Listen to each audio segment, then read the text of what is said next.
அவர் சொன்ன விஷயத்தை தான் நான் உங்களுக்கு சொல்லலான்னு இருக்கேன்.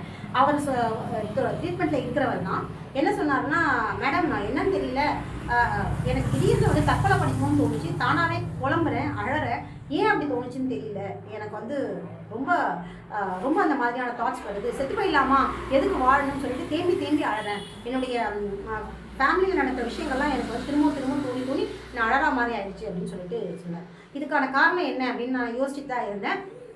அவர் இப்போ தான் சமீபமாக தான் 1 வருட காலமாக தான் அவர் வந்து அக்குபஞ்சர் எடுத்துகிட்டு இருக்காரு. ஆனால் அதுக்கு முன்னாடி வந்து அவர் எடுத்த மருந்துகள் மாத்திரைகள் எல்லாமே தான் வந்து அவர் இந்த அளவுக்கு லிவரை பாதிச்சிருக்கு. இது ட்ரீட்மெண்ட்டுக்கு அப்புறம் அவர் சரியாயிட்டு. ஆனால் இந்த 2 நாளாக அவருடைய மனம் வந்து இப்படியான ஒரு நெகட்டிவான விஷயங்கள் செய்ய தூண்டிகிட்டே இருந்தது அப்படின்னு சொல்லி சொன்னார். அதுக்கப்புறம் நான் ட்ரீட்மெண்ட் எடுத்தேன் மேடம். அக்குபஞ்சர் ட்ரீட்மெண்ட் எடுத்ததுக்கப்புறம் பார்த்தீங்கன்னா அந்த ட்ரீட்மெண்ட் எடுத்த ஒரு இரவு நான் நல்லா தூங்கினேன். ஆனால் அதுக்கு முன்னாடி எனக்கு தூக்கமே வரல. ட்ரீட்மெண்ட் எடுத்த இரவுலேருந்து நான் நல்லா 2 நாளாக தூங்கிட்டேன். இப்போ எனக்கு வந்து அந்த மாதிரியான தாட்ஸே இல்லை, எனக்கு அந்த தோன்றது கூட இல்லை. அக்குபஞ்சர் மருத்துவம்ன்றது உடல் மட்டும் இல்லை, மனநிலையும் சேர்ந்து சரிப்படுத்துது அப்படிங்கிறத நம்ம இன்னைக்கு பார்க்கணும். இப்போ இந்த மாதிரியான மனப்பிழப்பில் இருக்கிறவங்களுக்கு சும்மா கவுன்சிலிங் கொடுக்குறதோ இல்லை தேவையில்லாமல் தூக்க மாத்திரைகளை போட்டு அவங்களை திரும்பி தூங்க வைக்கிறதோ இல்லாமல் அக்குபஞ்சர் மாதிரியான ஒரு மரபொழி மருத்துவங்களை நோக்கி நீங்கள் கண்டிப்பாக கொடுக்கணும். இப்போ சமீபமாக பார்த்தீங்கன்னா இந்த ஆகாஷ் மருத்துவமனையில் ஒரு சாதாரணமாக ஒரு சின்ன ஒரு டிஸ்டர்பன்ஸ் இந்த மாதிரியான விஷயத்துக்கு ஒரு 3 நாளைக்கு 20,000 ரூபாய் பில் போட்டுருக்காங்க. இன்னும் எத்தனை விஷயங்கள் சொல்லலாம். மியாட்டில் பாருங்கள், ஃபுல்லாக ஃபாரினர்ஸ் தான் வராங்க. ஏகப்பட்ட பேர் அவங்க ஃபுல்லாக மெடிக்ளைமில் கொடுத்து மெடிக்ளைம் மூலியமாக வந்து சொகுசாக, அதாவது ஒரு மருத்துவம்ன்றது ஒரு டூரிஸ்ட் ஸ்பாட் மாதிரி ஆக்கி வச்சுருக்காங்க மியாட்டில். ஃபுல்லாக பணம் தான் வந்து அவங்க மோட்டிவேஷனாக இருக்கும். மருத்துவம் அப்படிங்கிறது ஒரு சேவை. நம்மளுடைய முன்னோர்கள் சங்க இலக்கியங்களில் வந்து மருத்துவத்தை தொழிலாகவே ஒரு நாளும் பார்த்தது. அப்போல்லாம் எப்படின்னா தன்னுடைய மற்ற வேலைகளோட மருத்துவம்ன்றது வந்து ஒரு ப்ளஸ்ஸாக தான் வச்சுருந்தாங்களே தவிர மருத்துவத்தை மட்டுமே பார்க்குற வைத்தியர்கள் எந்த காலத்துலையுமே இருந்தது கிடையாது. அவங்களோட தொழிலில் வரும்போது ஒரு யாராவது மருத்துவம் தேடி வரும்போது மட்டும் அவங்க பார்ப்பாங்க. அதுக்காக அவங்க பெரிய ஒரு பணமோ வேறு எதுவுமே அவங்க வாங்கினதே கிடையாது. ஆனால் இன்னைக்கு மருத்துவத்தை பணமாக ஆக்குறது, வணிகமயமாக ஆக்கிட்டு இருக்க காலமாகிட்டு இருக்கு. நம்மளும் நம்மளுடைய பொருளை இழந்துட்டுருக்கோம்.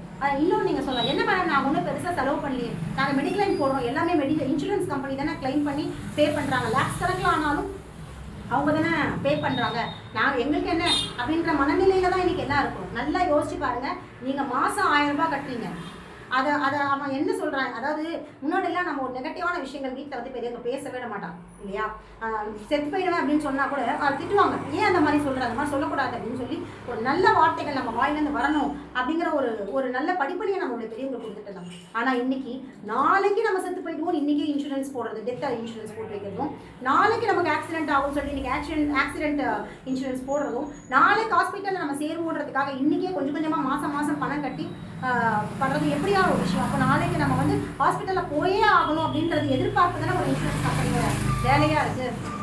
அப்போ இந்த இன்சூரன்ஸ் கம்பெனி உருவாக்குறது யார் பார்த்தீங்கன்னா இந்த மாஃபியா தான்.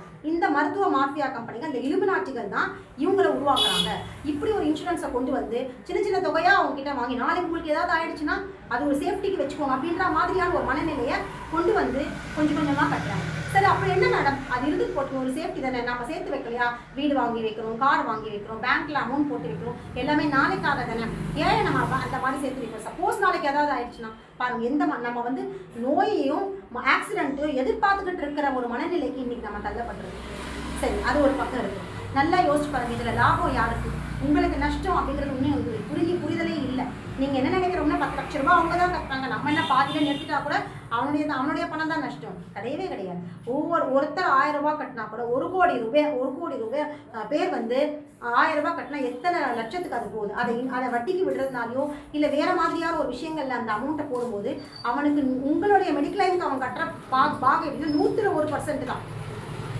மீதி இருக்கிற மொத்தமாக அவனுக்கு தான் லாபம். இதை உங்களுக்கு புரிய மாட்டேங்குது. இதில் லாபம் அடைகிறது யாருன்னு பார்த்தீங்கன்னா insurance company plus medical mafia, அந்த மெடிக்கல் சிஸ்டம் இருக்குது பார்த்தீங்களா, அவங்க தான் வந்து இன்றைக்கி இதில் வந்து லாபம் அடைஞ்சிட்ருக்காங்க.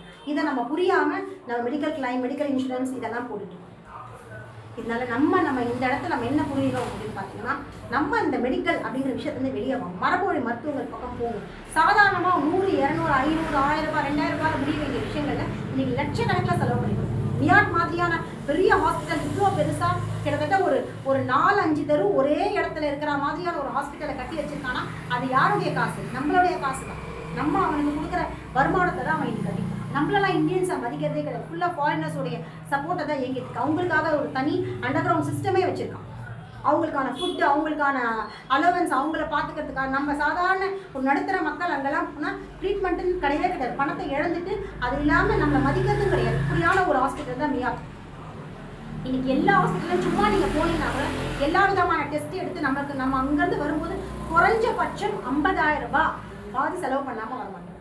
இப்படி தான் நம்ம போயிட்டு இருக்கோம். அந்த 50,000 ரூபாய்க்கு நீங்கள் வாழ்க்கை முழுக்கவுமே இன்சூரன்ஸ் அமௌண்ட் கட்டிக்கிட்டே தான் இருக்கணும். நீங்கள் நல்லா யோசிச்சு பாருங்கள், ஒரு 10 வருஷம் நீங்கள் 50,000 ரூபாய் செலவு பண்ணீங்கன்னா 10 வருஷம் நீங்கள் மாதம் 1000 ரூபாய்னா எவ்வளோ ஆச்சு நீங்கள் ஒவ்வொருத்தையும் நீங்கள் கால்குலேட் பண்ணுங்க. ஒன்றுமே இல்லாத விஷயம். நீங்கள் 10 லட்சம் நீங்கள் நினைக்கிறீங்க, அது 10 லட்சத்துக்கு ஒர்த்தே உங்களுக்கு கிடையாது. 10 லட்ச ரூபாய்க்கான உங்கள் உடம்புல இருக்கிற எந்த பிரச்சனையும் கிடையாது. எங்கள் மருத்துவடி நாங்கள் அக்குபஞ்சர் ட்ரீட்மெண்ட்டில் மொத்தமாக எங்களோட பேஷண்ட்டுக்கு மாதம் 1000 ரூபாய் கூட ஆக மாட்டேங்குதுங்க. அவங்களுக்கு எவ்வளோ பெரிய பிரச்சனையாக இருந்தாலும் இவங்க ஆப்ரேஷன் பண்ணுறாங்களே, ஸ்டோனு இல்லை சிஸ்ட்டு இல்லை கர்ப்பப்பையை எடுத்து போகிறாங்க, இது எல்லாமே எங்களோட பேஷண்ட்டுக்கு ஒரு குறைஞ்சபட்சம் 3லேருந்து 6 மாதத்துக்குள்ள பரிபூர்ணமாக சரியாகி எந்த விதமான பாதிப்பும் இல்லாமல் அவங்களுடைய சிஸ்டாக இருக்கட்டும் இல்லை ஸ்டோனாக இருக்கட்டும் அப்படியே எந்த கத்தியின்றி ரத்தமின்றி நடத்துகிற ஒரே ஒரு மருத்துவமாக இன்னைக்கு அக்குபஞ்சர் தான் இருந்துட்டு இருக்கு அப்படிங்கிற ஒரு புரிதலை தான் எனக்கு. இந்த மனம் பிழந்து இருந்தாலும் சரி, எந்த மாதிரியான சுச்சுவேஷனாக இருந்தாலும் தயவு செஞ்சு மருத்துவமனைகளுக்கு இடம் கொடுக்காதீங்க.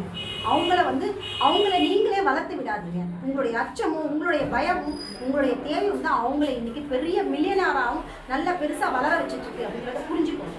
உங்கள் உடம்பையும் எடுத்துட்டு அவங்களே வளர்க்காதீங்க அப்படிங்கிறதா இன்னைக்கு என்னுடைய விஷயமா இருக்கும். இதை புரிஞ்சு நீங்களும் இந்த மருத்துவ மாஃபியாவிலிருந்து இந்த வியாபாரமயம் வணிகமயம் ஆகிட்டு இருக்கிற மருத்துவத்திலிருந்து வெளியே வரணும் அப்படிங்கிற ஒரு விருப்பத்தோட என்னுடைய இன்றைய உரையை நன்றி.